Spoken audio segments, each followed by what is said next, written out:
There are two sets of guidelines for California textbooks. One is called the Framework.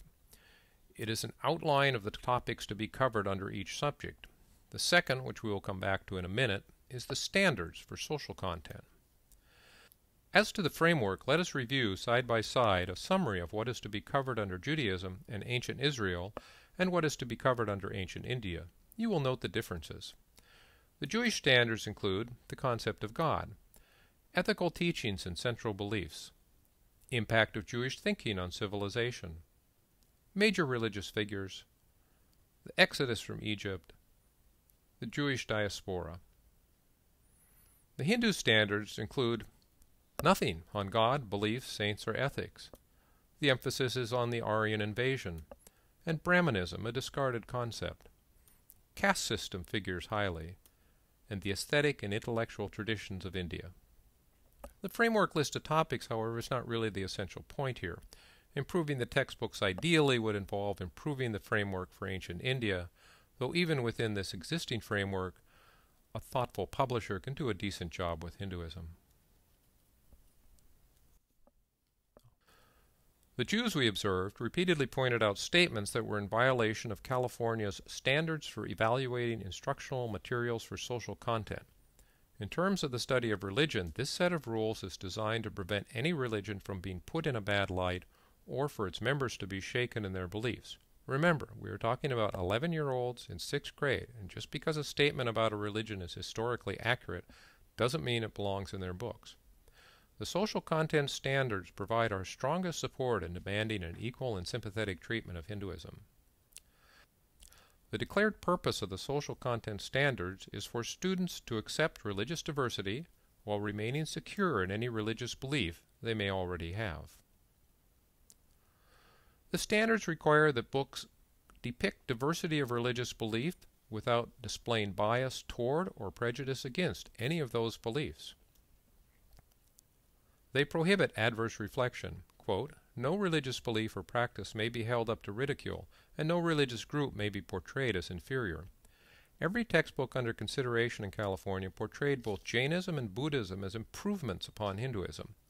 The Jews are sensitive to this issue and corrected every instance where Christianity was portrayed as an improvement or replacement for Judaism. The last relevant social content instruction states in part, "Any explanation of a religious belief or practice should not discourage or encourage belief." Yet, we have the real-life case where one parent in California reported that her child came home from his 6th grade class on the day they covered Hinduism and said, "Mommy, I don't want to be a Hindu anymore." Clearly, the books do not fulfill the California social content standards, which are nothing more than a common-sense list of criteria for dealing with religion in a multi-religious, multi-ethnic grade school setting. We at Hinduism Today pondered how best to help rectify this California textbook situation. Our solution? Research and write an accurate and sympathetic history lesson that can serve as a model for future California textbooks.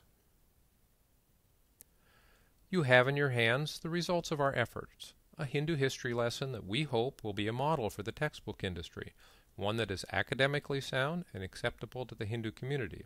We have published 65,000 copies for distribution. Our principal consultant for this lesson was Dr. Shiva Bajpai of Northridge University. He ensured the text met high academic standards.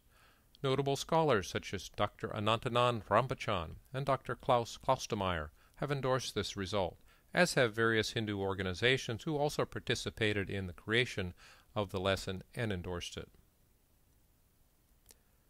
We conclude by summarizing the key issues.